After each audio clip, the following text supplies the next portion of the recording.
प्रतिमा देवी base आकर्षणीय और रमणीय थिले। ऑफिस रे तांको व्यक्तित्व को नहीं चर्चा भी कम नथिला। सबुरी ईर्ष्यार ईश्वरी पालिटी जाइथिले से। एमिति कि से पिंधुतिबा दामिका नेल पॉलिश टू आरंभ करी बहुमूल्य साड़ी पर्यंत सबुथिरे नजर पहरुथिला ऑफिस स्टाफ कर। से सबु को ब्रांड र किए उपहार स्वरूप प्रदान करिथिबे किंबा को महलरू किणा होइथिबो इत्यादि विषय रे आकलन करा जाउथिला। किछि प्रकाश्य रे तो आउ किछि परोक्ष आलोचना माध्यम रे। तथापि प्रतिमा देवी थिले बेस गंभीर। ए सबु अनधिकार चर्चा किंबा अजथा आलोचना रु बर्तिबाकू से बोधे नीरव रहिबाकू स्थिर करिथिले। किंतु ए सबुर प्रभाव ओलटा थिला। ऑफिस रे का सहित बेसी न मिसिबार परिणाम स्वरूप तांकू अजथा कुश्चारटना सहिबाकू हेउथिला। अनधिकार चर्चार परिसर भितरकू जीवाकू पडुथिला। ए सबुकू नेई से जुक्ति बाढंती आजिका जुगरे काहार समय बळी पडुची अन्य विषय रे चिंता करिबाकू। जदि भी एमाने अन्यर असहायताकू नेई हसिबार खोराक पाउचंती तेबे खुशी हुअंतु,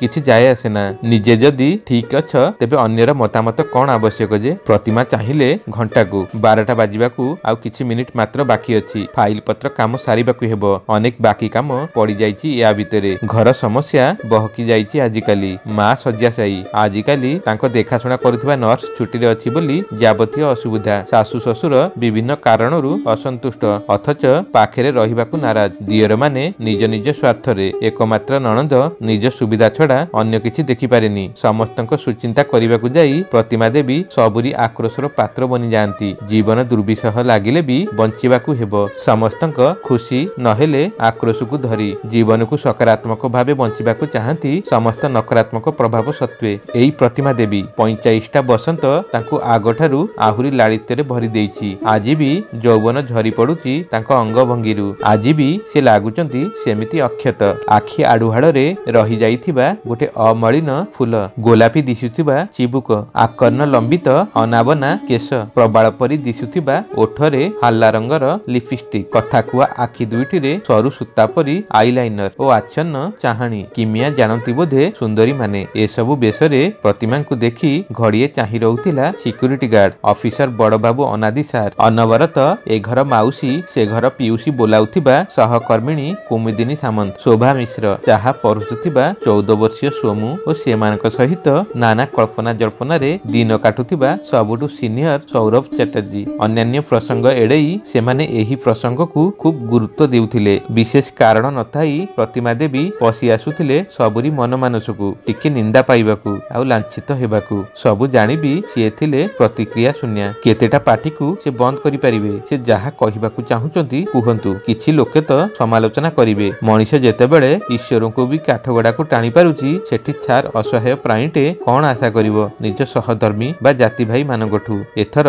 निज काम रे मन दियंती से। मझिरे सोमुआणी चाहा दिए आउ सिए भी सेमानक आलोचना रे अंशग्रहण करी किछि लंका गुण छिंची दिए। एते छोट पिला होई सिए भी जानि गलानी मुखा पिंदा लोकंक कौशल। सबु बुझंती प्रतिमा। मनीष मानक मुह पड़िबा किछि बड़ कथा नुह। अभिज्ञ लोक ही ता करि पारे। एमिति हठात दिने उभान होई जाइतिबा प्रतिमा देवी को नहीं नुआ चर्चा जोर धरिला। 6 दिनर अनुपस्थिति को नहीं मजा उठाउथिले समस्ते। से पालिटी जाइथिले मनोरंजन सामग्री। उभान होई जाइतिबार कारण भी खूब अजब थिला सेमानक मतरे। काले तांको निष्ठापरता पई ऑफिसर मालिक किछि कहंतिनि सिना किंतु प्रतिमा को देखिले तांको मुहर भाव और आखिर भाषा बदली जाए। अन्य काहाकू तांको चैम्बर रे बसिबाकू इंगित देबारे विलंब घटुतिले भी प्रतिमा जिबा मात्रे चेयर ऑर्डर करा जाउथिला। आउ केबे केबे चाहा कपे केही पवन रे तीर मारी कहूतिले प्रतिमा देवींक किछि गोटे चक्कर अछि नहेले तांका समसामयिक अनुप सारंक सहित। अनुप सार ओ से एका दिन रे ऑफिस रे जॉइन करिथिले। अनेक समय रे सेमाने सुख दुख हुअंती। अबांतर होई न पारे। एमिति अनेक कल्पना जल्पना रे दिन गुड़िक सतेबा पानी परी बहि जाए। तथापि प्रतिमांक कोनोसी खोज खबर नाही। अनेक दिन धरी अनुपस्थित सिए। किंतु चकित कला बड़ी कथाटिए जे मालिकंक किछि प्रतिक्रिया नाही। सिए कोन उभान हेबार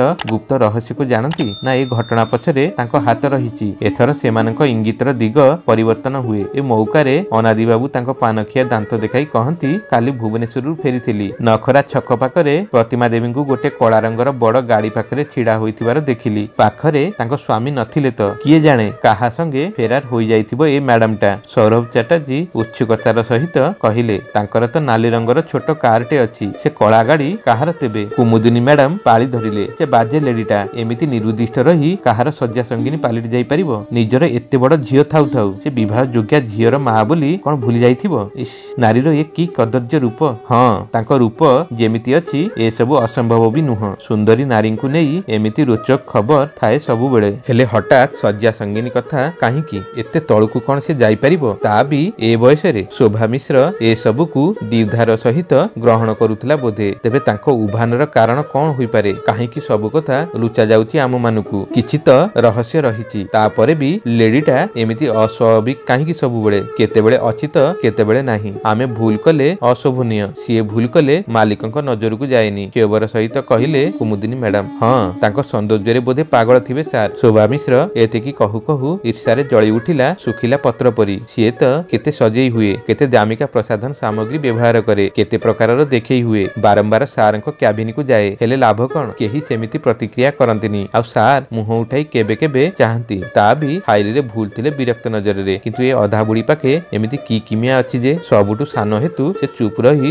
ଅନ୍ୟମାନଙ୍କ ଆଲୋଚନା ଶୁଣିବାକୁ ଲାଗିଲେ। ପ୍ରତିମା ଦେବୀଙ୍କ ସମ୍ପର୍କିତ କଥା କଣ କେବେ ସରିପାରେ? ତର୍ଜମାର ଅନ୍ତ ନଥିଲା। ଶେଷକୁ ସମସ୍ତେ ହଠାତ୍ ଗୋଟେ କୌତୂହଳ ନିଷ୍କର୍ଷରେ ପହଞ୍ଚିଲେ ଯେ ଅଫିସର ମାଲିକଙ୍କ ସହିତ ପ୍ରତିମା ଦେବୀ ଫେରାର। କାରଣ ସିଏ ବି ବାହାରକୁ ଯିବା ବାହାନାରେ କିଛି ଦିନ ହେଲାଣି ଅନୁପସ୍ଥିତ ଅଛନ୍ତି। ନହେଲେ ସେ ଚୁଚୁନ୍ଦ୍ରା ମୁହାଁ ଅନୁପ ସାରଙ୍କ ସହିତ। ସିଏ ବି ତ ଶାଳୀ ବାହାଘର ଦେଖାଇ ପ୍ରତିମା ଦେବୀ ଉଭାନ ହେବାର ଦିନକ ପୂର୍ବରୁ ଛୁଟି ନେଇଛନ୍ତି। ସେଥିପାଇଁ ତ ଅଫିସରେ ବାଘ ଘରେ ମିରିଗନାଟ ଚାଲିଛି। ସଚୋଟ ଲୋକଙ୍କ ଅନୁପସ୍ଥିତି ବାହାନାରେ ଆଜିକାଲି ଅଫିସ କାମ ନ ହୋଇ କଚେରୀ ବସୁଛି। ଏସବୁ ଭିତରେ ଅନାଦି ବାବୁ ହଜି ଯାଉଥିଲେ ଗୋଟେ ଅପ୍ରୀତିକର ଭାବନା ଭିତରେ। ସେ ରାଗ ମନକୁ ଯୋଡ଼ାଇ ଚାଲିଥିଲା। ଛଟପଟ ହେଉଥିଲେ ସେ ଅପମାନ ବୋଧରେ। ଭାବୁଥିଲେ ଏମିତି କଣ ନାହିଁ ତାଙ୍କ ପାଖେ ଯେ କେବେ ବି ତାଙ୍କୁ ଆଡ଼ ଆଖିରେ ଚାହେଁନି ସେ ପ୍ରତିମା। ସବୁବେଳେ ଦେହରେ ବିଭିନ୍ନ ପ୍ରକାରର ଅତର ଢାଳି ହୋଇ ଟାଇକୁ ବେକରେ ପଘା ପରି ବାନ୍ଧି ବିଭିନ୍ନ ମଲରୁ ଦାମିକା ସାର୍ଟ ଓ ଜିନ୍ସ କିଣି ସେ ପାଇଛନ୍ତି କଣ? କ୍ରୋଧ ଓ ଅପମାନରେ ଅପାଦ ମସ୍ତକ ଥରୁଥିଲେ ସେ। ତାଙ୍କ ପାଟିରୁ ଅଶାଳୀନ ଶବ୍ଦ ବାହାରୁଥିଲା, ଅଥଚ ଏସବୁରୁ ଢେର ଦୂରରେ ଥିଲେ ପ୍ରତିମା।